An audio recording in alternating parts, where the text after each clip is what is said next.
அதிகாரம் 12, திராட்சை தோட்டத்தின் உவமை, மத தலைவர்களின் மற்றும் இயேசுவின் கேள்விகள். தேவனுடைய ராஜ்யத்துல ஆர்வமா இருக்கிறவங்களுக்கு இது நல்லா புரியும் அப்படின்னு பொறுமையுள்ள எஜமான் மறுபடியும் ஊழியக்காரர்களை ஒருவர் பின் ஒருவராக அனுப்பி கொண்டே இருக்கிறார். இங்கே அந்த எஜமான் அந்த திராட்சை தோட்டக்காரர்களுக்கு கொடுக்கும் அந்த தண்டனையை இயேசு இங்கே குறிப்பிடுகிறார். திராட்சை என்று அது யாரை குறிக்கிறது? இங்கே சொல்லப்பட்டிருக்கிற எஜமான் யார்? திராட்சை தோட்டக்காரர்கள் யார்? எஜமான் வரும் பொழுது உங்களுக்கு பயங்கரமான நியாய தீர்ப்பு உண்டாகும் கடைசி நம்பிக்கை இந்த குமாரன் தான். மூளை கல், அந்த கண்மலை யார்? ரொம்ப டேஞ்சரஸ் கல் இது. இந்த கல்லு மத்தவங்க மேல விழுந்தாலும் அழிவு, மத்தவங்க இந்த கல்லு மேல விழுந்தாலும் அதற்கு பாதிப்பு உண்டாகும். இந்த ஏரோதியர்கள் யார்? இவர்கள் என்ன நோக்கத்தோடு சொல்றாங்க என்பதை இயேசு அறிந்து கொண்டார். இன்னைக்கு பிசாசு நிறைய வேளையில நம்மள விழ வைக்கிற ஒரு டிராப்பே கிறிஸ்தவர்களாகிய இருக்கிற நமக்கு 2 குடியுரிமைகள் இருக்கிறது. அப்ப நம்ம சரியான உபதேசம் நமக்கு வேணும்னா எந்த வசன சூழமையிலே இது பேசப்பட்டிருக்கிறது, யாருக்கு இது சொல்லப்பட்டிருக்கிறது, எதற்காக அன்றைக்கு இது சொல்லப்பட்டது, அவர்களுக்கு அது என்ன பயன்பாட்டிலே இருக்கிறது, இன்றைக்கு 21ஆம் நூற்றாண்டிலே வாழுகிற நமக்கு அதை எப்படி அப்ளை பண்ணலாம்? மரணத்துக்கு பிற்பாடு ஒரு வாழ்க்கை இருக்கிறது. அந்த வாழ்க்கை எதன் அடிப்படையில் இருக்க போகிறது? இயேசு இன்னும் தெளிவாக தான் யார் என்பதை இந்த ஜனங்களுக்கு அறிவித்துவிட வேண்டும் என்ற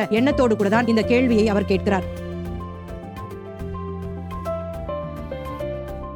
தேவகுமாரனாய் பரலோகத்திலிருந்து இறங்கி வந்த ஊழியனாகிய இயேசு கிறிஸ்துவின் இனிய நாமத்தில் உங்களை நான் வாழ்த்துகிறேன்.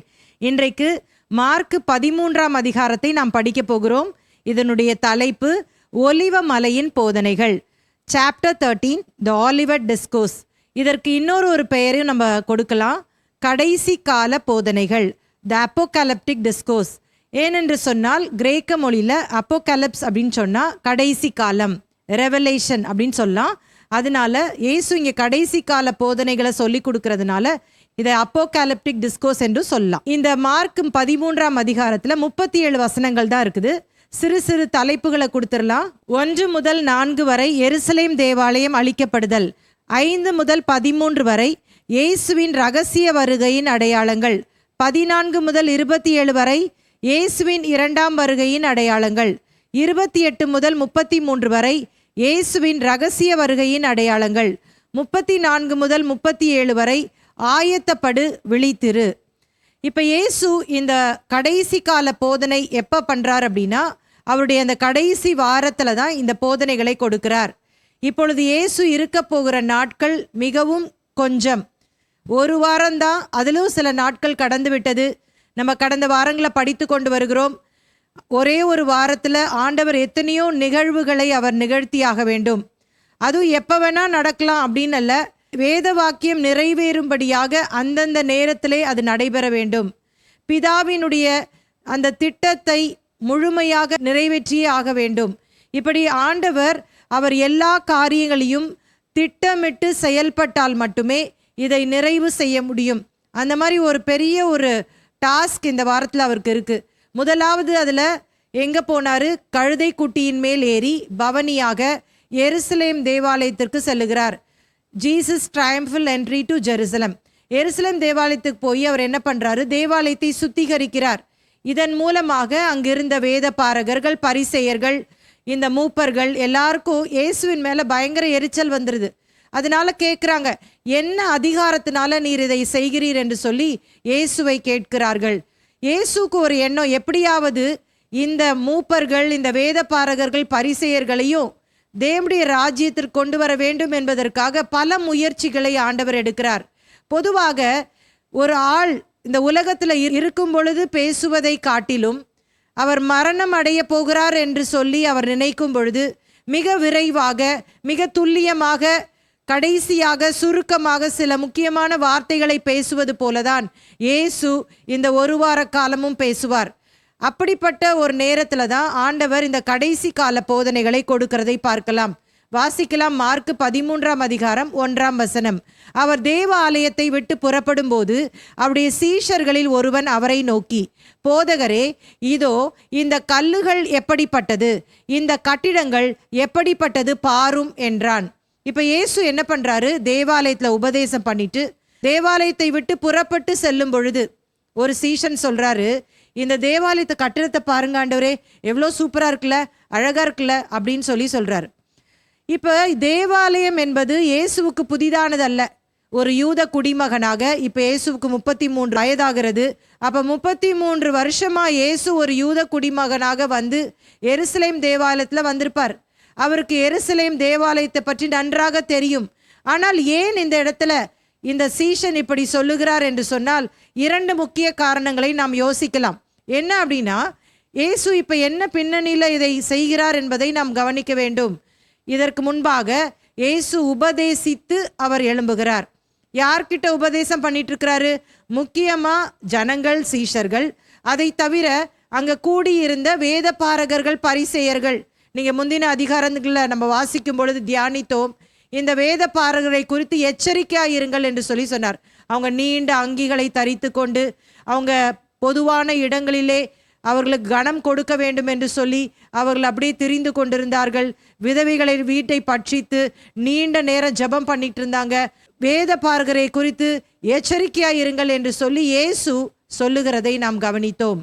இதே சம்பவத்தை மத்தேயு எழுதும் பொழுது மத்தேயு 23ஆம் அதிகாரத்திலே இயேசு பரிசேயரே வேத பாரகரே, பரிசேயரே வேத பாரகரே என்று சொல்லி பல காரியங்களை இந்த வேத பாரகர்கள், பரிசேயர்களை குறித்து அவர்கள் செய்கிற தவறுகளை சுட்டி காட்டுகிறார்.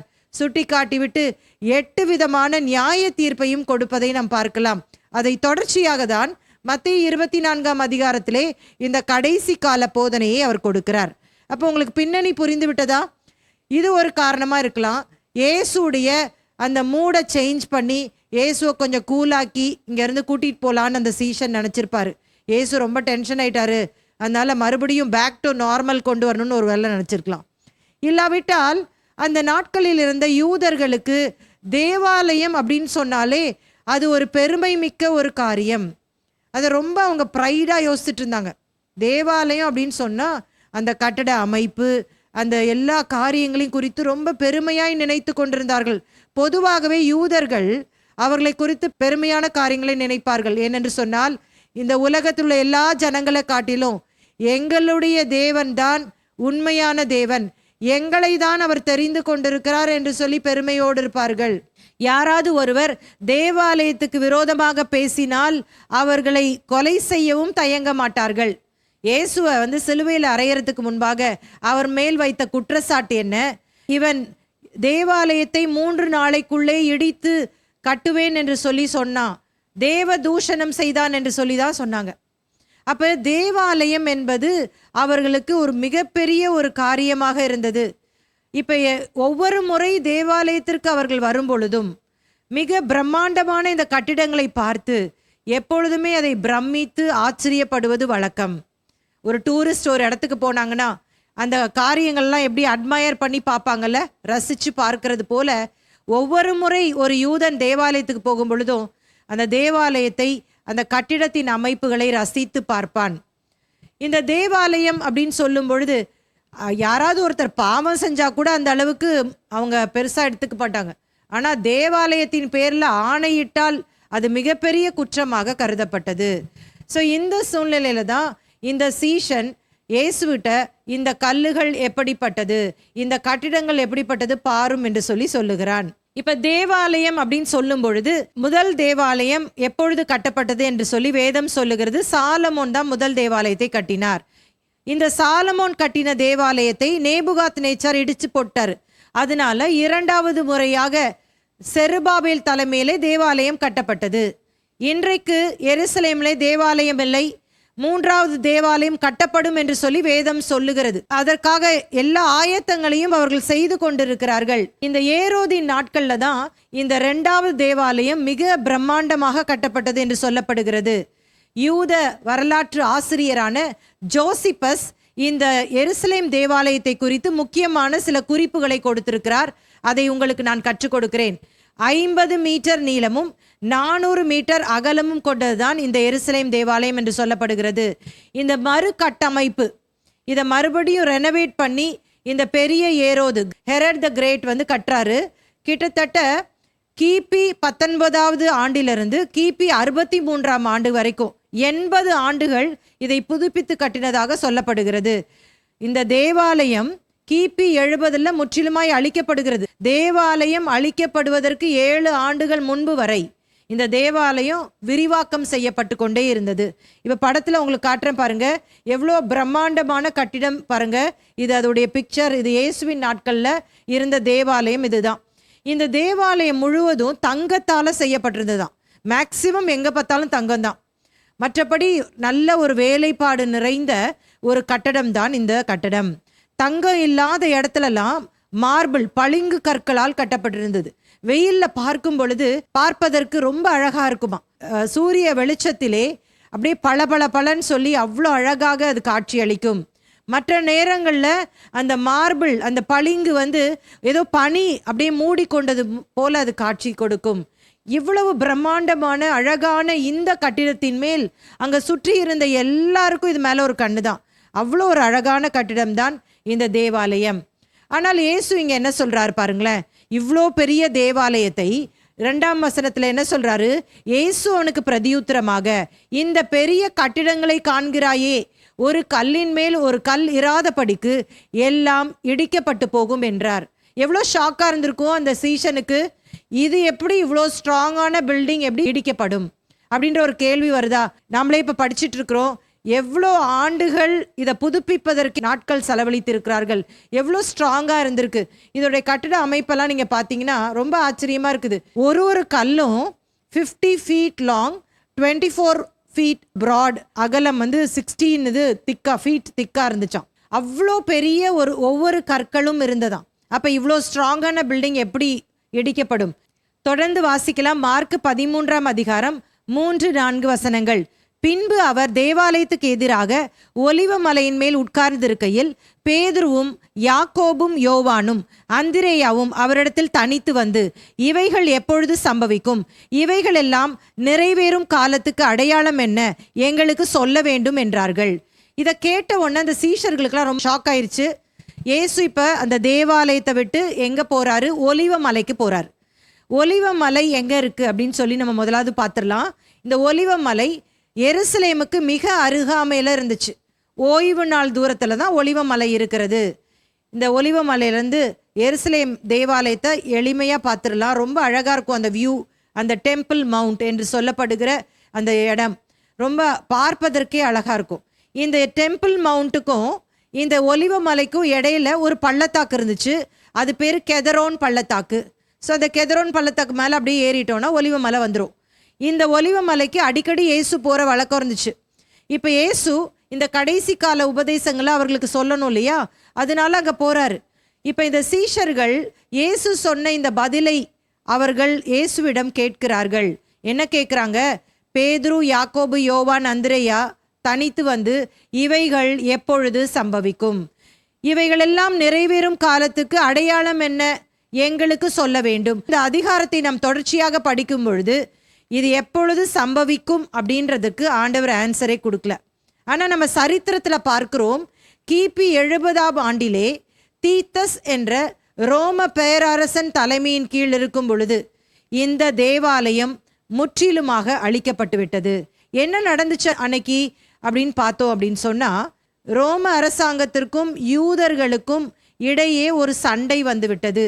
இந்த யூத புரட்சியாளர்கள் ரோம அரசாங்கத்திற்கு விரோதமாய் எழும்பினார்கள். பல காரியங்களை ரோமர்கள் செய்து அவர்களை அழிக்க முற்பட்டார்கள். அப்பொழுது ஒரே ஒரு பாதுகாப்பான இடம், ஸ்ட்ராங்கான இடம் எது அப்படின்னு சொன்னால் எருசலேம் தேவாலயம். நம்ம எல்லாம் பார்த்தோம்ல எப்படி அது கட்டினாங்கன்னு. அவ்வளோ ஸ்ட்ராங் பில்டிங். அப்போ இங்கே உள்ளே போயிட்டா நம்மளை யாரும் தாக்க மாட்டாங்க அப்படின்றதுக்காக இந்த யூத புரட்சியாளர்கள்லாம் உள்ளே போயிடுறாங்க. அங்கே இருக்கிற ரோமர்கள் அந்த எருசலேம் தேவாலயத்தை முற்றுகை போட்டு விடுகிறார்கள். திடீரென்று சொல்லி எதிர்பாராத சமயத்திலே அந்த சோல்ஜர் ஒருத்தன், ஒரு சிப்பாய் ஒருவன் அந்த தேவாலயத்திற்கு நல்லா குடிச்சிட்டு தீ வச்சிடறான். பயங்கரமாக எரிய ஆரம்பிக்குது. விலை உயர்ந்த மரங்கள், தங்கம் எல்லாம் எரிகிறது பயங்கரமாக. அப்போ எரிகிறதினாலே அங்கே இருந்த தங்கம் எல்லாம் உருகி அப்படியே வடிகிறது. எல்லாம் முற்றிலுமாய் அழிக்கப்பட்ட பிற்பாடு அந்த ரோம தளபதி சொல்றாரு, இந்த தங்கம் நமக்கு வேணும். அந்த எருசலேம் தேவாலயம் பற்றி அவங்களுக்கு என்ன கவலை? அதை முற்றிலுமாக அழிக்க வேண்டும் என்று சொல்லி அவர்களுடைய எண்ணம் இல்லை. இப்போ அவங்களுடைய கண்கள் எல்லாம் தங்கத்தின் மேல். ஆகவே இப்போ ஒரு கட்டளை கொடுக்குறாரு, எல்லா கல்லுக்கு இடையில சிந்தி இருக்கிற அந்த தங்கத்தெல்லாம் நம்ம எடுக்கணும் அப்படின்னு சொல்லிட்டு ஒவ்வொரு கல்லாக எடுத்து அந்த இடையில வடிந்து இருக்கிற அந்த தங்கத்தை எடுக்கிறாங்க. இயேசு என்ன சொன்னாரோ அது கிபி 70 அப்படியே நிறைவேறினது.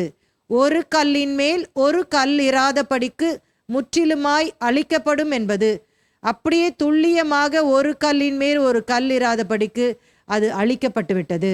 இன்றைக்கு அந்த எருசலேமுக்கு நீங்கள் போனீங்க அப்படின்னு சொன்னால் அங்கே ஒரு அடையாளம் கூட தெரியாத அளவிற்கு, அங்கே தேவாலயம் இருந்ததா அப்படிங்கிற அளவிற்கு அங்கே ஒரு அடையாளமே இல்லை. அந்த தேவாலயத்தில் இருக்கிற ஒரே ஒரு காம்பவுண்ட் செவுறு இருக்கிறதாக சொல்லுகிறார்கள்.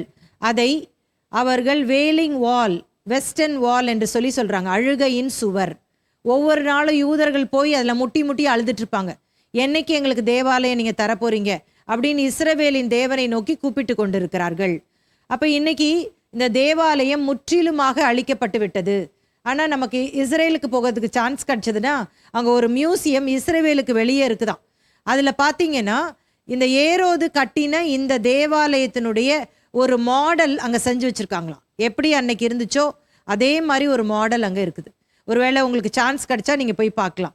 இப்போ ஆண்டவர் இந்த முதல் கேள்விக்கான பதிலை கொடுக்கல, ஆனால் அந்த 2வது கேள்விக்கான பதிலை தான் பின்வரும் வசனங்களில் கொடுக்கிறதை பார்க்கலாம். மார்க் 13ஆம் அதிகாரம் 5 முதல் 13 வரை இயேசுவின் ரகசிய வருகையின் அடையாளங்கள், சைன்ஸ் ஆஃப் ராப்சர். இதை நம்ம ஆரம்பத்திலே பார்த்தோம். 2 மாற்றி மாற்றி வர்றதை நம்ம பார்க்கலாம். ஒன்று ரகசிய வருகையின் அடையாளங்கள், இன்னொன்று 2ஆம் வருகையின் அடையாளங்கள். மாற்றி மாற்றி வருது. உங்களுக்கு ஒரு கேள்வி வரலாம், இது எதுக்கு இயேசு இப்படி குழப்பி சொல்லி கொடுத்துருக்கிறாரு? திடீர்னு ரகசிய வருகையின் அடையாளம் சொல்கிறாரு, திடீர்னு 2ஆம் வருகையின் அடையாளம் சொல்கிறாரு, ஏன் மொத்தமாக சொல்லியிருந்தா நல்லா இருந்திருக்குமே அப்படின்னு நமக்கு தோணலாம். இப்போ இயேசு யார்கிட்ட பேசிகிட்டு இருக்காரு அப்படின்னு சொன்னால், இயேசு தன்னுடைய 12 சீஷர்கள்ட்ட பேசிகிட்டு இருக்காரு. இப்போ இதுவரைக்கும் இயேசு சபை அப்படின்றத ஆரம்பிக்கல. எப்போ சபை ஆரம்பிக்கப்பட்டது? அப்போஸ்தலர் 2ஆம் அதிகாரத்தில் தான் சபை ஆரம்பிக்கப்படுகிறது. இயேசு மரணம் அடைந்து உயிரோடு எழும்பி 40 நாள் இந்த பூமியிலே அவர் இருந்து பரமேறி சென்ற பிற்பாடு 10 நாள் கழித்து பெந்தைகோஸ்தே நாளிலே பரிசுத்த ஆவியானவர் இறங்கின பொழுதுதான் சபை பிறந்தது. சபை அப்பொழுதுதான் பிறந்ததுனால அன்னைக்கு தான் இவங்களுக்கு சபைனா என்னன்னு தெரியும். இப்போ சீஷர்களுக்கு சபைனா என்னன்னு தெரியாதுல்ல. அப்போ ரகசிய வருகை, 2ஆம் வருகை அப்படின்றத இயேசு அன்னைக்கே சொல்லியிருந்தாருன்னா அவங்க இன்னும் கன்ஃபியூஸ் ஆயிருப்பாங்க. அதனால அன்னைக்கு அவர் மொத்தமாக எல்லா அடையாளங்களையும் சொல்லிட்டார்.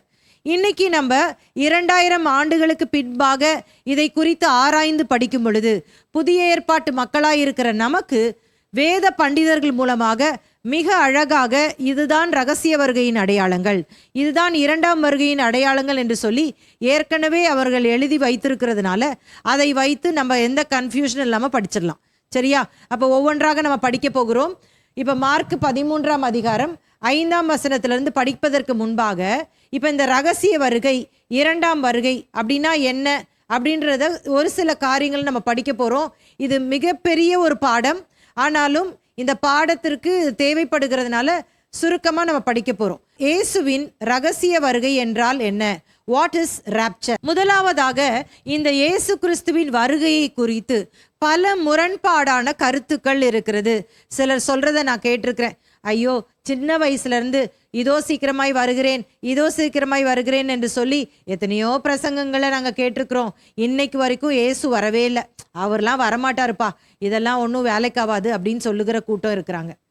ஆனால் நான் ஒன்றை சொல்லுவேன், எத்தனையோ வித முரண்பாடான கருத்துக்கள் இருந்தாலும் இயேசுவின் முதல் வருகையை குறித்து பழைய ஏற்பாட்டிலே ஏராளமான தீர்க்க தரிசனங்கள் ஏற்கனவே முன் அறிவிக்கப்பட்டது.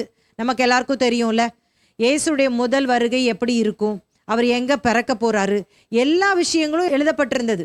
ஆனாலும் நியாயப்பிரமாணத்தை நல்லா படித்த, நியாயப்பிரமாணத்தை கற்றுக் கொடுக்கிற அந்த வேத பாரகர்கள், பரிசேயர்கள் என்ன பண்ணல? இயேசு தான் மேசியா அப்படிங்கிறத விசுவாசிக்கலல்ல. அதே மாதிரி இயேசுவினுடைய ரகசிய வருகை, 2ஆம் வருகை, இது எல்லாமே வேதத்தில் எழுதப்பட்டிருந்தாலும் இன்னைக்கும் ஒரு கூட்டம் தான் விசுவாசிக்கும், ஒரு கூட்டம் இந்த மாதிரி தான் ஏதாவது பேசிகிட்டு இருக்கும். அதை பற்றி நம்ம கவலைப்படக்கூடாது. நம்ம இன்னைக்கு இந்த இயேசுவின் வருகையை குறித்து நம்ம தெளிவாக பார்க்க போகிறோம். இந்த இயேசுவின் வருகை என்று சொல்லும் பொழுது அதை 2 விதங்களிலே நாம் புரிந்து கொள்ள வேண்டும். ஒன்று என்ன? ரகசிய வருகை, சபை எடுத்துக்கொள்ளப்படுதல். இன்னொன்று 2ஆம் வருகை அல்லது பகிரங்க வருகை. இப்போ இந்த ரகசிய வருகை அப்படின்னு சொல்லும் பொழுது இதை குறித்து நான் விளக்குகிறேன் பாருங்களேன். ஏன் இதற்கு ரகசிய வருகை என்று சொல்லப்படுகிறது? ஏன்னா இந்த ரகசிய வருகை எல்லாருக்கும் அல்ல, அதை நம்ம நல்லா புரிஞ்சுக்கணும். இது எதற்காக ஆண்டவர் வரப்போகிறார் அப்படின்னு சொன்னால், சபைக்காக வரப்போகிறார். வேதத்தில் நம்ம பார்க்கும் பொழுது இயேசு கிறிஸ்து என்றைக்கு அவர் மரித்து அடக்கம் பண்ணப்பட்டு உயிர்த்தெழுந்து பரமேறி சென்றாரோ, பரிசுத்த ஆவியானவர் என்றைக்கு ஊற்றப்பட்டாரோ, சபையின் காலம் துவங்கிவிட்டது. அன்றுதான் கடைசி காலம் துவங்கிவிட்டது. கிருபையின் காலம் துவங்கிவிட்டது. இப்போ என்ன ஆகுது அப்படின்னு சொன்னால், இந்த சபையை பரிசுத்த ஆவியானவர் மணவாட்டியாக, புத்தியுள்ள கன்னிகையாக அவர் ஆயத்தப்படுத்தி கொண்டிருக்கிறார். இப்போ எல்லாரும் நம்ம சபையில் இருக்கிறோம் அப்படின்னு சொன்னால், ஒவ்வொரு நாளும் மணவாளனாகி இயேசுவை சந்திப்பதற்காக பரிசுத்த ஆவியானுடைய துணை கொண்டு ஆயத்தமாகி கொண்டிருக்கிறோம். பரிசுத்த ஆவியானவர் எதற்காக கொடுக்கப்பட்டிருக்கிறார்? வெறும் அந்நிய பாஷை பேசுறதுக்கு இல்லை, ஆராதிக்கும் போது பயன்படுத்துவதற்கு அல்ல, இல்லாவிட்டால் அற்புத அடையாளங்கள் செய்வதற்கு மட்டும் அல்ல. எதற்காக? நம்முடைய மாம்ச கிரியைகளை எடுத்துவிட்டு ஆவியின் கனியை நாம் தரித்து கொள்வதற்காக பரிசுத்த ஆவியானவர் நமக்கு கொடுக்கப்பட்டிருக்கிறார். அப்ப கிறிஸ்தவ வாழ்க்கையில மிக முக்கியமானது என்ன என்று சொன்னால், அந்த வேறு பிரிக்கப்பட்ட ஒரு வாழ்க்கை. இது நிறைய பேர் தப்பா எடுத்துப்பாங்க. வேறு பிரிக்கப்பட்ட வாழ்க்கை அப்படின்னு சொன்னா நகை போடக்கூடாது, ஒயிட் சாரி போடணும், இதை பண்ணணும், அதை பண்ணணும், நிறைய சொல்லுவாங்க. ஆனா வேறு பிரிக்கப்பட்ட வாழ்க்கைனா என்ன தெரியுமா? நம்முடைய மாம்ச கிரியைகளை அழித்து விட்டு ஆவியின் கனியை நாம் பெற்று வாழ வேண்டும். அப்ப சிம்பிளா சொல்லணும்னா, கிறிஸ்தவ வாழ்க்கை என்பது சுவாப மாற்றங்கள், கேரக்டர் ஃபார்மேஷன். கிறிஸ்துவை நாம் ஏற்றுக்கொண்ட பிற்பாடு நம்ம ஆவியின் கனியாகிய அந்த அன்பு, சந்தோஷம், சமாதானம், நீடிய பொறுமை, இவைகளெல்லாம் நமக்கு கனிகளாக வெளிப்பட வேண்டும் என்று சொல்லி நாம் அறிந்து கொள்ள வேண்டும். அப்போ பரிசுத்த ஆவியானவர் என்ன பண்ணுறாருன்னா, இந்த சபையை மணவாளன் முன்பாக பரிசுத்தமான சபையாய் நிறுத்தும்படிக்கு அவர் ஆயத்தப்படுத்தி கொண்டிருக்கிறார். 2 வேத பகுதிகளை உங்களுக்கு நான் வாசித்து காண்பிக்கிறேன். 1 கொரிந்தியர் 15ஆம் அதிகாரம் 50-51.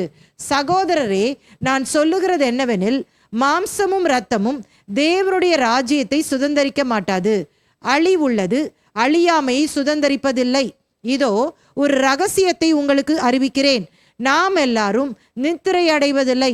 ஆகிலும் கடைசி எக்காலம் தொனிக்கும் போது ஒரு நிமிஷத்திலே, ஒரு இமைப்பொழுதிலே நாம் எல்லாரும் மறுரூபமாக்கப்படுவோம். பவுல் இதை ரகசியம் என்று சொல்லுகிறார். நாம் எல்லாரும் நித்திரை அடைவதில்லை. அந்த எக்காலம் தொனிக்கும் பொழுது உயிரோடு இருக்கிற நாம் மகிமையுள்ள சரீரத்தை பெற்று மறுரூபமாக்கப்படுவோம் என்பதை தான் இங்கே பவுல் சொல்லுகிறார். இன்னொரு வேத பகுதியை வாசிப்போம். 1 தெசலோனிக்கேயர் 4ஆம் அதிகாரம் 16-17. ஏனெனில் கர்த்தர் தாமே ஆரவாரத்தோடும் பிரதான தூதனுடைய சத்தத்தோடும் தேவ எக்காலத்தோடும் வானத்திலிருந்து இறங்கி வருவார். அப்பொழுது கிறிஸ்துவுக்குள் மரித்தவர்கள் முதலாவது எழுந்திருப்பார்கள். பின்பு உயிரோடு இருக்கும் நாமும் கர்த்தருக்கு எதிர்கொண்டு போக மேகங்கள் மேல் அவர்களோட கூட ஆகாயத்தில் எடுத்துக்கொள்ளப்பட்டு இவ்விதமாய் எப்பொழுதும் கர்த்தருடனே கூட இருப்போம். இங்க மிக தெளிவாக போடப்பட்டிருக்கிறது. ஆயத்தமாக்கப்படுகிற இந்த மணவாட்டியை எக்கால சத்தம் கேட்கப்படும் பொழுது நாம் எல்லாரும் மேகங்கள் மேல் எடுத்துக்கொள்ளப்பட்டு இயேசுவுக்கு எதிர்கொண்டு போக போகிறோம் என்பதை பவுல் இங்கே விளக்குகிறார். அதில் சொல்லப்பட்டிருக்கிறது, எக்கால சத்தம் தொனிக்கப்படும் பொழுது கிறிஸ்துவுக்குள் மரித்தவர்கள் முதலாவது எழுந்திருப்பார்கள். ஒருவேளை அதற்கு முன்பாக நம்முடைய மரணம் நம்மை சந்திக்குமானால் நாம தான் உயிரோடு எழும்பி அவரோடு கூட சேர்த்து கொள்ளப்படுவோம். இல்லாவிட்டால் இன்றைக்கு ஏற்கனவே கிறிஸ்துவுக்குள் மரித்த பரிசுத்தவான்கள் அந்த எக்கால சத்தம் கேட்கப்படும் பொழுது அவர்கள் முதலாவது எழுந்திருப்பார்கள். ஒருவேளை மரணம் நம்மை சந்திக்காவிட்டால் நம்மை கர்த்தர் மறுரூபமாக்கி மேகங்கள் மேலே வருகிற இயேசுவோடு நம்மை சேர்த்து கொள்ள போகிறார். இன்னொரு காரியத்தை அப்போஸ்தலனாகிய பேதுரு சொல்லுகிறார். 2 பேதுரு 3ஆம் அதிகாரம் 8ஆம் வசனம். பிரியமானவர்களே, கர்த்தருக்கு ஒரு நாள் 1000 வருஷம் போலவும் 1000 வருஷம் ஒரு நாள் போலவும் இருக்கிறது என்கிற இந்த ஒரு காரியத்தை நீங்கள் அறியாதிருக்க வேண்டாம். இப்போ நம்ம சொல்லிட்டு இருந்தோம்ல, இந்த வருகெல்லாம் எங்கே நடக்க போகுது, அதான் நாட்கள் போயிட்டே இருக்குதே. எங்கள் சின்ன பிள்ளையிலேருந்தே தான் சொல்லிட்டு இருந்தாங்க, சொல்லிட்டு இருந்தவங்களே இறந்து போயிட்டாங்க, இன்னும் நடக்கலையே அப்படிலாம் சொல்கிறோம்ல. இங்கே தெளிவாக பேதுரு சொல்கிறாரு, ஆண்டவருக்கு ஒரு நாள் எப்படியா 1000 வருஷம். இதை ரொம்ப சிம்பிளாக ஞாபகம் வச்சுக்கிறதுக்கு ஒரு ஸ்லைடு உங்களுக்கு காட்டுறேன் பாருங்களேன். இதில் பாருங்க, Day 1, Day 2, Day 3, டே 4, டே 5, டே 6, டே 7, 7 நாள் கொடுத்துருக்கு. இதில் டே 1, டே 2 அப்படின்னு பார்க்கும் பொழுது மனசாட்சியின் காலம் என்று சொல்லி போடப்பட்டிருக்கு. இது எதை குறிக்கிறது என்று சொன்னால், ஆபிரகாமிலிருந்து மோசே வரைக்கும் உள்ள அந்த காலம் 2000 இயர்ஸ், 2000 ஆண்டுகள் தான் அந்த மனசாட்சியின் காலம். மோசே தானே நியாயப்பிரமாணத்தை கொடுக்குறாரு. மோசே முதல் இயேசு மரணமடைந்து அவர் பரமேறி சென்ற வரைக்கும் அந்த நியாயப்பிரமாணத்தின் காலம். பரிசுத்த ஆவியானவர் என்றைக்கு ஊற்றப்பட்டாரோ அன்றைக்கு 5ஆம் நாள் துவங்கினது கடைசி காலம். இன்னைக்கு 2000 வருஷம் முடிஞ்சிருச்சு, 6வது நாளுக்கு இறுதிக்குள்ள வந்திருக்கிறோம். ஆண்டவருடைய வருகை ரொம்ப சீக்கிரமா இருக்குது. அதற்குரிய அடையாளங்களை நம்மளால பார்க்க முடிகிறது. சபையின் காலம், அந்த கடைசி காலம், இல்லைன்னா கிருபையின் காலம். ஸோ இதான் நடைபெற போகிறது. சபை எப்போ எடுத்துக்கொள்ளப்படுகிறதோ இந்த பூமி அந்தி கிறிஸ்துவுக்கு ஒப்படைக்கப்பட போகிறது. அந்தி கிறிஸ்துவின் ஆட்சி வரப்போகிறது. பிசாசுக்கு முழுவதுமாக ஒப்பு கொடுக்கப்பட போகிறது. அதுக்கு பிற்பாடு இன்னும் ஒரு காரியம் நடைபெற வேண்டியது இருக்கிறது. 7 வருடங்கள் இருக்குது. இது ரொம்ப முக்கியமான காரியம். பின்வரும் வசனங்களை நான் விளக்கி சொல்ல போகிறேன். இப்போ என்னன்றதை மட்டும் நீங்கள் தெரிஞ்சுக்கோங்க. இந்த ரகசிய வருகைக்கு பிற்பாடு 7 ஆண்டுகள் இந்த பூமியிலே காலங்கள் கொடுக்கப்படுகிறது.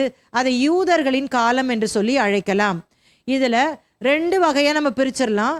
முதல் 3.5 ஆண்டுகள், 2வது 3.5 ஆண்டுகள். முதல் 3.5 ஆண்டுகளை உபத்திரவ காலம் என்றும், 2வது 3.5 ஆண்டு காலத்தை மகா உபத்திரவ காலம், கிரேட் ட்ரிபுலேஷன் என்றும் அழைக்கிறோம். இந்த கிரேட் ட்ரிபுலேஷன் என்று அழைக்கப்படுகிற அந்த நாட்கள் இறுதியில், அதாவது 7ஆம் ஆண்டிலே இயேசுவினுடைய 2ஆம் வருகை, பகிரங்க வருகை வரும். இதற்கு முன்பாக ரகசிய வருகைக்கு பிற்பாடு என்ன நடக்கும் இந்த பூமிக்கு அப்படின்னு சொன்னால், அந்தி கிறிஸ்து ஆட்சியை பிடித்து கொண்டு இஸ்ரவேல் ஜனங்களோடு சமாதானம் பண்ணி அவன் 666 என்ற முத்திரையை அவன் கொண்டு வருவான். ஆனால் இஸ்ரவேல் ஜனங்களுக்கும் அவனுக்கும் நல்ல டேர்ம்ஸ் இருக்கும். அதனால 3வது தேவாலயத்தை கட்டுவதற்கு அவனே உதவி செய்வான். 3வது தேவாலயம் கட்டப்படும். யார் யாரெல்லாம் இருப்பாங்க அப்படின்னு சொன்னால், கைவிடப்பட்ட சபை, இஸ்ரவேல் ஜனங்கள், பொதுமக்கள்.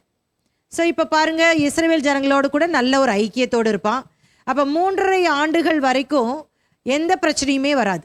அடுத்த 3.5 ஆண்டுகளில் பார்த்தீங்கன்னா அந்த துவக்கத்திலேயே என்ன பண்ணிடுவான், இந்த அந்தி கிறிஸ்து போய் அந்த எருசலேம் தேவாலயத்துக்குள்ளே போய் உட்கார்ந்து தனக்கு பலி செலுத்தும்படியாக, தன்னை தேவனாக வணங்கும்படியாக சொல்லுவான். அப்போ தான் இந்த யூதர்களுடைய கண்கள் திறக்கப்படும். அவர்கள் மறுப்பார்கள், அவனை வணங்குவதற்கு அதை எதிர்ப்பார்கள். அப்போ என்ன பண்ணுவான், யூதர்களை மிகவும் கொடுமைப்படுத்துவான். அதுதான் மகா உபத்திரவ காலம். அப்போ கிறிஸ்தவர்கள் இருக்க மாட்டாங்க. இந்த டைமில் எல்லா கிறிஸ்தவர்களும் அவங்க செத்து போயிடுவாங்க. வெறுமனே யூதர்கள் மட்டும்தான் இருப்பாங்க. அப்போ இந்த உபத்திரவ காலத்தின் முடிவிலே, அதாவது 7ஆம் வருட முடிவிலே இயேசு ஒலிவ மலையில் பகிரங்கமாக வரப்போகிறார். அதை தான் 2ஆம் வருகைன்னு சொல்கிறோம். ஏன்னா இயேசு பகிரங்கமாக பிறந்தார், எல்லாரும் பார்த்தாங்க. அதான் முதல் வருகை. 2ஆம் வருகையே ரகசிய வருகை. மேகத்தில் வந்துட்டு போயிடார், பூமிக்கு வரப்போகிறது இல்லைல்ல, அதனால அது ரகசிய வருகை. 2ஆம் வருகையில் தான் அவருடைய கால் இந்த பூமியின் மேலே வைக்கப்பட போகிறது.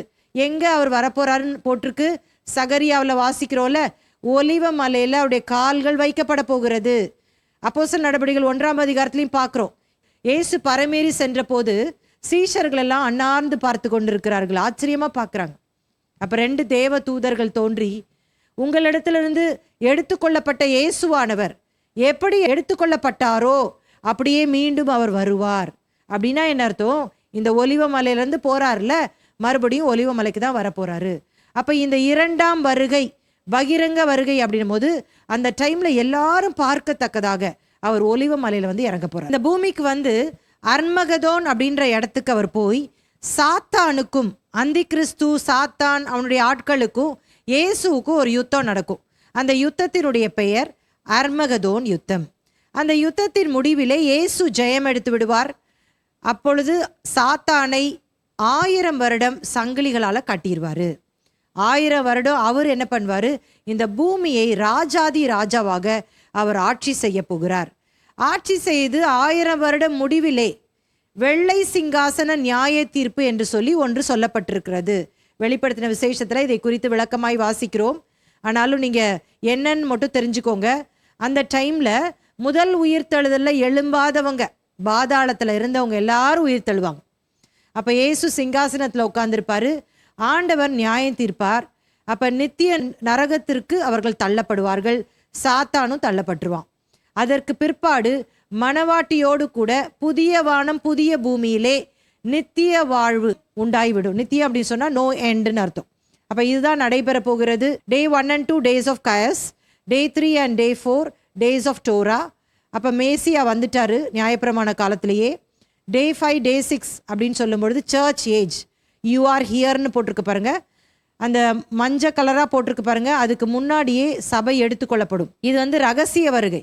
அதுக்கு பிறகு 7 ஆண்டுகள் தாண்டி தான் அந்த ரிட்டர்ன் ஆஃப் கிரைஸ்ட், அந்த உபத்திரவ காலத்துக்கு பிற்பாடு 7 வருஷம் தான். அதுக்கு பிறகு மில்லேனியம், 1000 வருட அரசாட்சி, அந்த சாபத் ஓய்வு நாள்.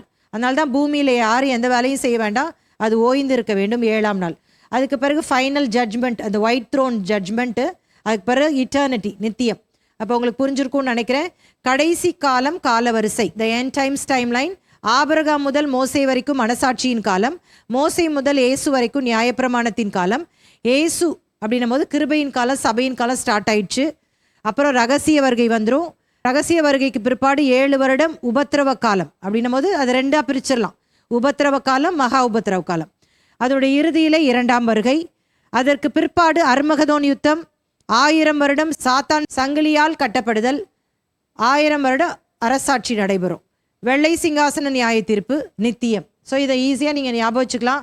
இந்த ஒரு டேபிளை நீங்கள் ஞாபகம் வச்சுருந்தீங்கனாலே உங்களுக்கு எல்லாமே நல்லா புரியும்.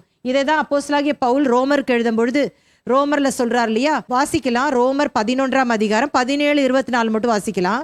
சில கிளைகள் முறித்து போடப்பட்டிருக்க காட்டொலிவ மரமாகிய நீ அவைகள் இருந்த இடத்தில் ஒட்ட வைக்கப்பட்டு ஒலிவ மரத்தின் வேருக்கும் சாரத்துக்கும் உடன் பங்காளிகளாய் இருந்தாயானால். இங்கே பாருங்க, சில கிளைகள் முறித்து போடப்பட்டிருக்க அப்படின்னா என்ன அர்த்தம் அப்படின்னா, அந்த கிளைகள் யாருன்னா யூதர்கள். யூதர்கள் மத்தியில் தான் இயேசு வந்தார். ஆனால் யூதர்கள் தான் இயேசுவை கொலை செய்து அவரை நிராகரித்து விட்டார்கள். அதனால அவர்களுடைய காலத்தை ஆண்டவர் முறித்து விட்டார், நிறுத்தி வச்சார். அந்த அவர்கள் இருந்த அந்த ஒலிவ மரத்தில், அந்த வேரில் காட்டு ஒலிவ மரமாக்கியே இருக்கிற நம்மை புறஜாதிகளை ஒட்ட வச்சிருக்கிறாரு.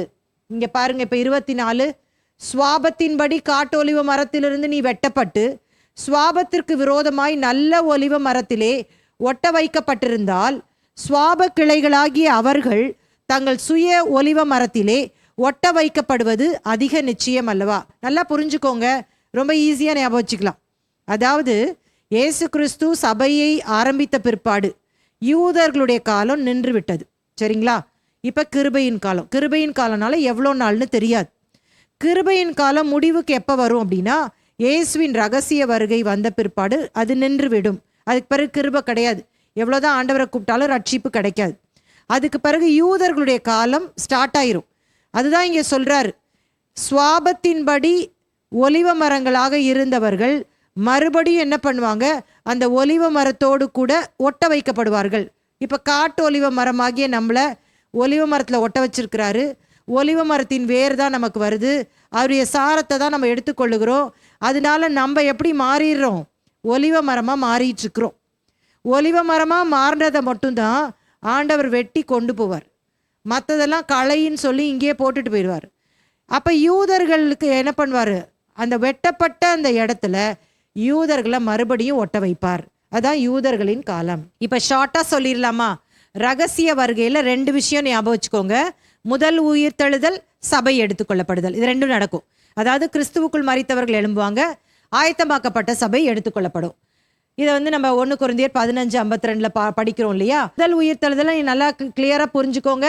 கிறிஸ்துவுக்குள் மரித்தவர்கள் முதலாவது எழுந்திருப்பார்கள், கிறிஸ்துவுக்குள் மரிக்காதவர்கள் இதில் எழுந்திருக்க மாட்டாங்க. சபை எடுத்துக்கொள்ளப்படுதல யார் வருவா? பரிசுத்த ஆவியானவர் சபையை ஆயத்தப்படுத்தி இயேசுவோடு அந்த மேகங்களோடு எடுத்துக்கொள்ளப்படுவோம், சரிங்களா? அப்போ அந்தி கிறிஸ்து ஆட்சி பூமிக்கு வந்துடும். இவனுக்கு சாத்தான் தன்னுடைய வல்லமையை கொடுத்து உலக சமாதானம் கொண்டு வருவேன் என்று வாக்கு கொடுப்பான்.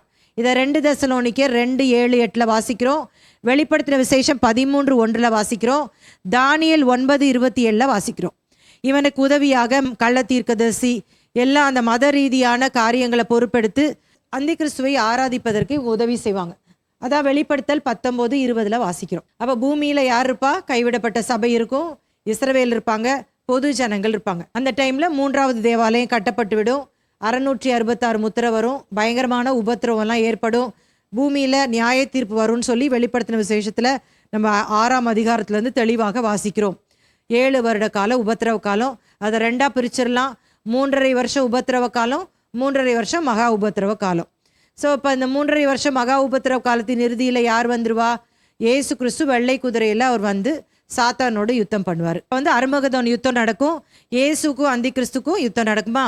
அப்புறம் சாத்தான் 1000 வருடம் கட்டப்பட்டுருவான். 1000 வருட அரசாட்சி, மணவாட்டியோடு மணவாளன் ஆட்சி செய்வார். அப்புறம் வெள்ளை சிங்காசன நியாய தீர்ப்பு, அதான் கடைசி நியாய தீர்ப்பு. இயேசு கிறிஸ்துவினுடைய சிங்காசனத்துக்கு முன்பாக போய் நின்று அவருடைய கணக்கை ஒப்புவிக்க வேண்டும். அப்பொழுது ஆண்டவர் நித்திய நரகத்துக்கு, அதாவது 2ஆம் மரணமாகிய அந்த அக்கினி கடல்ல சாத்தானையும் அவனை பின்பற்றின அந்தி கிறிஸ்து ஜனங்கள் எல்லாரையும் தள்ளிடுவார். ஸோ நித்தியமாக அது நடைபெறும். அதற்கு பிற்பாடு மணவாட்டியும் மணவாளனும் புதிய வானம் புதிய பூமியிலே நித்தியமாய் வாழத் தொடங்குவார்கள். இப்போ இதை விளங்கி கொள்றதுக்கு யூத திருமணமும் இயேசுவும் அப்படின்னு ஒரு சில காரியங்களை நம்ம பார்க்க போகிறோம். யூத திருமணம் அப்படின்னு சொன்னால், முதலாவது நம்ம ஒரு காரியத்தை அறிந்து கொள்ள வேண்டும். யூதர்கள் 40 வயதில் தான் திருமணம் செஞ்சுக்குவாங்க. இப்போ இயேசு இந்த பூமியில் 33 ஆண்டுகள் தான் இருந்தார். இந்த 33 ஆண்டுகளில் இயேசு திருமணம் செய்து கொள்ளையே ஏன் அப்படின்னு நிறைய பேருக்கு கேள்வி வரலாம். ஏன்னா யூத கலாச்சாரத்தின்படி 40 வயது தான் அவர்களுடைய திருமண வயது. நம்ம எதை பார்க்கணும் அப்படின்னா, ஈசாக்கு 40 வயதில் தான் திருமணம் செஞ்சார். யூத கலாச்சாரத்தை நம்ம பேசிகிட்டு இருக்கிறோம். ஆனால் இப்போ பாருங்க, இயேசுடைய வாழ்க்கையில் நம்ம பார்க்கும்பொழுது 33 வயதில் அவர் மரித்தே விட்டார். அதனால தான் அவருக்கு திருமணம் நடக்கலை. அப்போ 33 வயசில் போனான்னா மீதி 7 வருஷம் தாண்டினா தான் அவர் என்ன பண்ண முடியும்? கல்யாணம் பண்ண முடியும்ல. அந்த 7 வருஷம் தான் அந்த யூதர்களுடைய காலம் மறுபடியும் ஸ்டார்ட் ஆகுது பாருங்க. அந்த 7 வருஷம் அப்போ 40 ஆயிருதா? அதுக்கு பிற்பாடு தான் அந்த 7 வருஷம் முடிவிலே தான் போடப்பட்டிருக்கும். வெளிப்படுத்தின விசேஷம் 19ஆம் அதிகாரத்தில் ஆட்டுக்குட்டியானவரின் கல்யாணம். ஒருவேளை மணவாட்டி சபை ரகசியமாக எடுத்துக்கொள்ளப்பட்டாலும் 7 வருடங்கள் தாண்டி தான் இந்த கல்யாணம் நடக்கும்ன்றது போட்டிருக்குல்ல. அதுதான் இதற்கு அடையாள ரீதியாக சொல்லப்படுகிறது. இப்போ யூத கலாச்சாரத்தை நம்ம படித்தோம் அப்படின்னு சொன்னால் இது நல்லா புரியும் பாருங்களேன். யூத திருமணம் அப்படின்னு சொல்லி எடுத்துக்கிட்டோம் அப்படின்னா, அப்பா தான் என்ன பண்ணுவார்? பொண்ணு பார்ப்பாரு. இந்த காலத்து மாதிரி லவ் மேரேஜ்லாம் பண்ண முடியாது, அவங்களே தேர்ந்தெடுக்க முடியாது. அப்போ அப்பா பார்ப்பாரு, பார்த்துட்டு அந்த பொண்ணு நம்ம குடும்பத்துக்கு ஏற்ற பொண்ணா ஓகே செலக்ட் பண்ணியாச்சு. அந்த பெண்ணுடைய அப்பாட்ட போய் கேட்பாரு, உங்கள் பொண்ணுக்கு நீங்கள் எவ்வளோ விலை சொல்கிறீங்க? அதை மோகேர் என்று சொல்லி அழைக்கிறார்கள். அவங்க அப்பா இந்த காரியம் நீங்கள் செய்யணும் அப்படின்னு சொன்னோன்னே அதை தன்னுடைய மகனிடத்தில் அறிவிப்பார். மகன்கிட்ட சொல்வார், இந்த பாரு அங்கே போய் பொண்ணு பார்த்துருக்குறேன், அந்த பொண்ணுக்கு இவ்வளோ விலை அவங்க அப்பா சொல்லியிருக்கிறாரு, போய் சம்பாதிச்சு நீ கொண்டு வா. இப்போ இந்த பையன் அவனே போய் தான் என்ன பண்ணணும்? அதை சம்பாதித்து கொண்டு வர வேண்டும். சம்பாதித்து கொண்டு வந்த பிற்பாடு அதை அவங்க அப்பாட்ட சொல்லும்போது அதை கொண்டு போய் அந்த தகப்பன்ட்ட அவங்க ஹேண்ட் ஓவர் பண்ணணும். ஒரு பத்திரம் எழுதுவாங்க. எழுதிட்டு அன்றைக்கு ஒரு நிச்சயதார்த்தம் மாதிரி ஒன்று நடக்கும். இவனுக்கு இவள் என்று சொல்லி ஒரு உறுதி செய்து விடுவார்கள். அன்னைக்கே அவர்கள் கணவன் மனைவி என்று சொல்லி அழைக்கப்படுவார்கள்.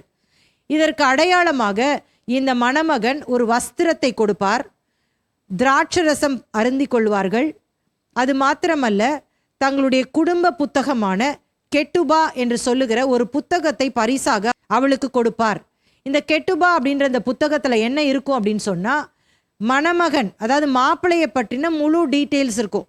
அவங்க அப்பா யாரு, அவங்க அப்பாவுக்கு அப்பா யாருன்னு கிட்டத்தட்ட 10லேருந்து 14 தலைமுறை வரைக்கும் அதில் எழுதப்பட்டிருக்குமா. அது மாத்திரமல்ல, இந்த மாப்பிள்ளைக்கு பிடிச்சது என்ன, பிடிக்காதது என்ன, எல்லா விவரங்களும் அதில் இருக்கும். யூத திருமணம் நிச்சயதார்த்தம் பண்ணி 1 ஆண்டு கழித்து தான் அது நடக்குமா. இது முக்கியமாக சொல்ல வேண்டுமானால், அந்த பெண்ணினுடைய அந்த வர்ஜினிட்டி, அந்த கன்னித்தன்மையை டெஸ்ட் பண்ணுவதற்காக இப்படி நடைபெற்றது. ஆனால் இந்த இடப்பட்ட காலத்தில் இந்த பெண் என்ன செய்ய வேண்டும் என்று சொன்னால், மணமகனுக்காக தன்னை ஆயத்தப்படுத்தி கொள்ள வேண்டும். அப்போ என்ன பண்ணணுமா, அந்த கெட்டுபாவை எடுத்து டெய்லி உட்காந்து படிக்கணும். அவங்க குடும்ப பின்னணியை அறிந்து கொள்ளணும். மணமகனுக்கு என்ன பிடிக்கும், ஒருவேளை அதையே இவளுக்கு பிடிக்காத பொருளாக இருந்ததுன்னா இந்த நாட்களில் அவளை பிடிக்கிற மாதிரி மாற்றிக்கணும். கஷ்டம் தானே, இதெல்லாம் செய்யணும். மணமகனை சந்திக்கிறதுக்கு முன்னாடி தன்னை எப்படிலாம் சரிப்படுத்தி கொள்ள முடியுமோ அப்படிலாம் சரிப்படுத்தி ஆயத்தப்படுத்தி கொள்ளணும். இந்த மணமகன் என்னைக்கு வந்து கல்யாணம்னு சொல்லவே மாட்டார். இது இடையில இவர் என்ன செய்யணும் அப்படின்னா, இந்த மாப்பிள்ளை போய் வரப்போகிற தன்னுடைய மனைவிக்காக ஒரு வீட்டை கட்ட வேண்டும். அவரே போய் சம்பாதிச்சு சொந்தமாக ஒரு வீடை கட்டணும். தகப்பன் சொல்லிடுவார், நம்ம நிலத்துல இதான் உன் பங்கு, அங்கே போய் வீடு கட்டு அப்படின்னு சொல்லிடுவார். இவனே போய் உழைத்து வீடு கட்ட வேண்டும். வீடு கட்டி முடிச்ச உடனே, அப்பா வீடு கட்டிட்டேன் அப்படின்னு சொன்ன உடனே அவர் வந்து பார்ப்பார். ஓகே, நம்ம இனி வந்து என்ன பண்ணலாம், போய் அந்த பொண்ணை கல்யாணம் பண்ணுறது கூட்டிகிட்டு வரலாம். இப்போ பாருங்க, யூத கலாச்சாரத்தில் பெண் வீட்டில் திருமணம் நடக்காது, மாப்பிள்ளை வீட்டில் தான் திருமணம் நடக்கும். இப்போ என்ன பண்ணுவாங்க, தகப்பனோடு கூட அந்த மணமகனுடைய தோழர்கள் எல்லா சொந்தக்காரங்களும் அந்த மணமகளுடைய ஊருக்கு போவாங்க. ஊருக்கு போயிட்டு எல்லாம் இப்போ நம்ம சொல்கிற மாதிரி தட்டெல்லாம் எடுத்துகிட்டு வந்து பொண்ணு கேட்க வராங்க பாருங்கள், அது மாதிரி ஞாபகம் வச்சுக்கோங்களேன்.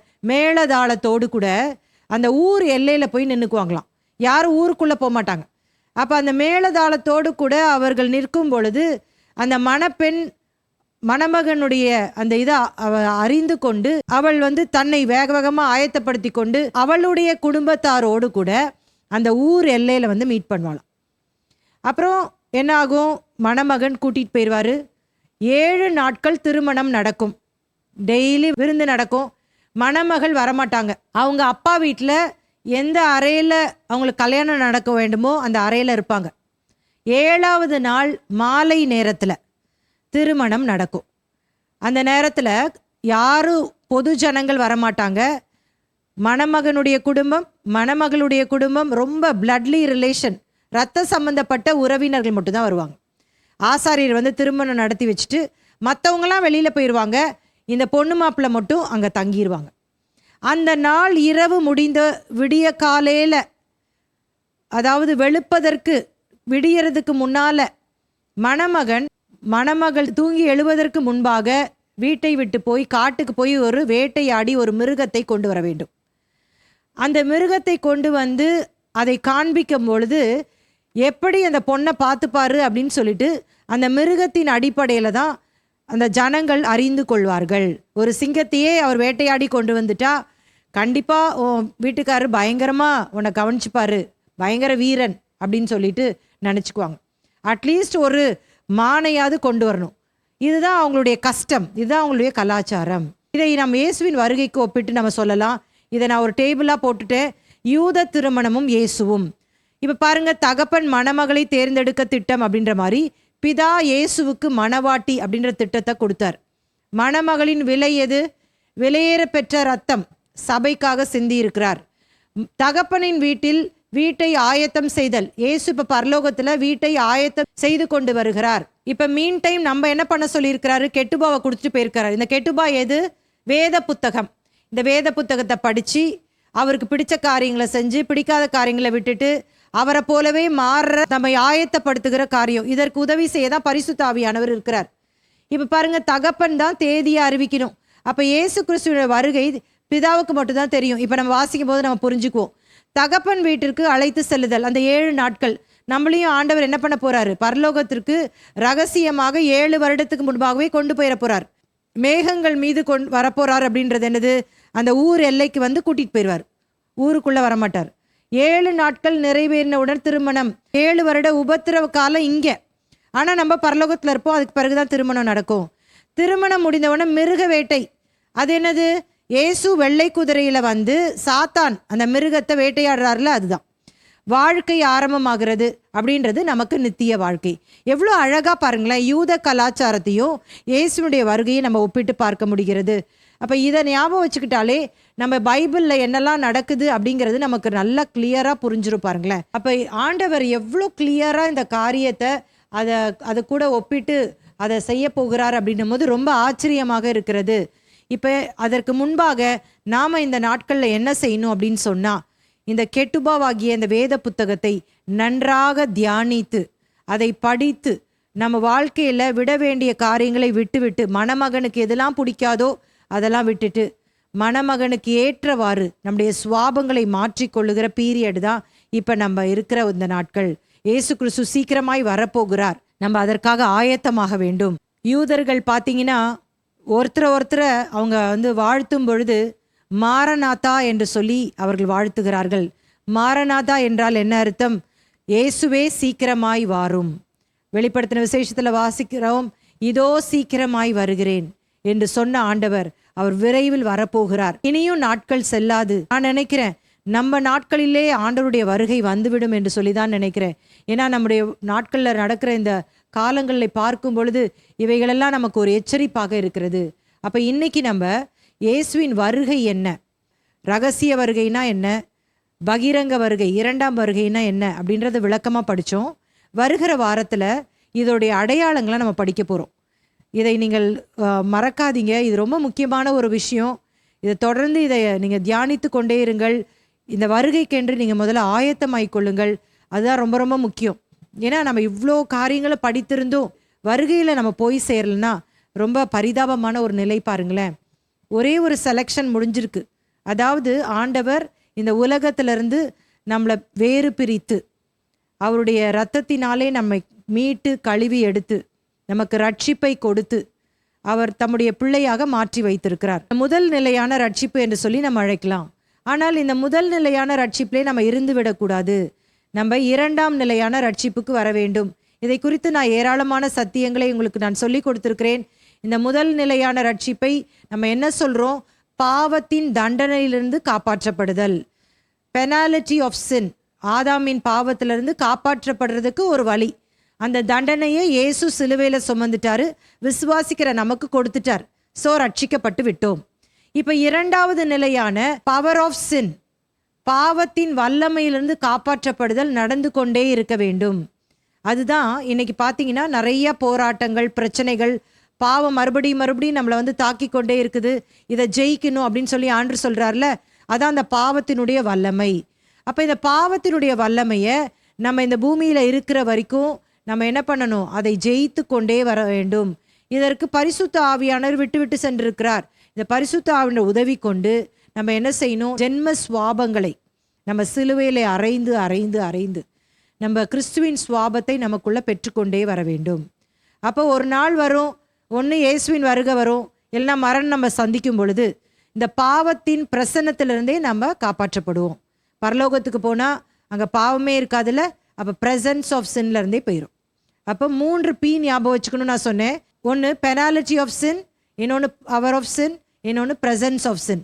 பாவத்தின் தண்டனையிலிருந்து காப்பாற்றப்படுதல், பாவத்தின் வல்லமையிலிருந்து காப்பாற்றப்படுதல், பாவத்தின் பிரசன்னத்திலிருந்து காப்பாற்றப்படுதல். இன்னைக்கு அநேகரை நம்ம பார்க்கும் பொழுது அநேகர் அந்த முதல் நிலை ரட்சிப்பிலே நின்று விட்டார்கள். இதை தவிர அவங்க என்ன பண்ணுறாங்க அப்படின்னா, சபைக்கு போகிறாங்க, ஜெபம் பண்ணுறாங்க, பைபிள் வாசிக்கிறாங்க, வெறுமனே ஆவிக்குரிய அந்த ப்ராக்டிசஸ், அந்த பயிற்சிகளை மட்டுமே, அந்த ரிலீஜியஸ் ப்ராக்டிசஸை மட்டுமே செய்து கொண்டிருக்கிறார்கள். ஆனால் அப்படி கிடையாது. மணவாட்டியாகிய சபை மணவாளனாகிய இயேசுவுக்கு ஆயத்தமாக வேண்டும். அதை தான் நம்ம மத்தேயு 25 வாசிக்கிறோம்ல, அந்த எண்ணெய் மணவாளனை சந்திப்பதற்கு அந்த 5 புத்தியுள்ள கன்னிகை பார்க்கிறோம்ல, அவங்க யாருன்னா ஆயத்தமாக்கப்பட்ட அந்த மணவாட்டிகள். மற்ற 5 புத்தி இல்லாத கன்னிகைகள் ரட்சிக்கப்பட்டிருக்கிறாங்க தான். ஆனால் அவர்கள் ஆயத்தம் இல்லாததுனால மணவாளனோடு கூட அவர்கள் எடுத்துக்கொள்ளப்பட முடியவில்லை. ஆகவே இதை தொடர்ந்து தியானிப்போம். கர்த்தர் இந்த வார்த்தையின்படியே நம்மை ஆசீர்வதிப்பார். கண்களை மூடி ஜெபிக்கலாமா? கிருபையும் இரக்கமுள்ள நல்ல தகப்பனே, இந்த மாலை வேளைக்காக ஸ்தோத்திரம். எங்களோடு பேசினுடைய வார்த்தைகளுக்காக நன்றி செலுத்துகிறோம். இன்றைக்கு உடைய வருகையை குறித்து தெளிவாய் நாங்கள் படித்திருக்கிறோம். இதை மறக்காமல் ஒவ்வொரு நாளும் இதை நாங்கள் தியானித்து இதே நினைவோடு கூட நாங்கள் வாழ, ஒரு நாளிலே மணவாளனாகி உம்மை சந்திக்க போகிறோம் என்ற ஆயத்தத்தோடு நாங்கள் காணப்பட எங்களுக்கு உதவி செய்யும் ஆண்டவரே. மீதியான ஆண்டவரே காரியங்களை படிப்பதற்கு எங்களுக்கு கிருபை தாரும். இயேசுவின் நாமத்தில் ஜெபம் கேளும் நல்ல பிதாவே, ஆமேன். கர்த்தர் உங்களை ஆசீர்வதிப்பார். மார்க் 13ஆம் அதிகார தலைப்பு ஒலிவ மலையின் போதனைகள். இதற்கு இன்னொரு பெயர் கடைசி கால போதனைகள். பெரிய ஒரு டாஸ்க் இந்த வாரத்துல அவருக்கு இருக்கு. ஒலிவ மலை எங்க இருக்கு? இயேசுவின் ரகசிய வருகை என்றால் என்ன? ஏன் இதற்கு ரகசிய வருகை என்று சொல்லப்படுகிறது? பரிசுத்த ஆவியானவர் எதற்காக கொடுக்கப்பட்டிருக்கிறார்? கிறிஸ்தவ வாழ்க்கை என்பது சில கிளைகள் முறித்து போடப்பட்டிருக்க அப்படின்னா என்ன அர்த்தம் அப்படின்னா, ஒலிவ மரமா மாறினதை மட்டும் தான் ஆண்டவர் வெட்டி கொண்டு போவார், மத்ததெல்லாம் களைன்னு சொல்லி இங்கே போட்டுட்டு போயிடுவார். ஆனால் இந்த முதல் நிலையான ரட்சிப்பிலே நம்ம இருந்து விடக்கூடாது. நம்ம இரண்டாம் நிலையான ரட்சிப்புக்கு வர வேண்டும். அப்ப 3 P ஞாபகம் வச்சுக்கணும். நான் சொன்னேன். ஒன்னு பெனாலிட்டி ஆஃப் சின், இன்னொன்னு பவர் ஆஃப் சின், இன்னொன்னு பிரசன்ஸ் ஆஃப் சின்.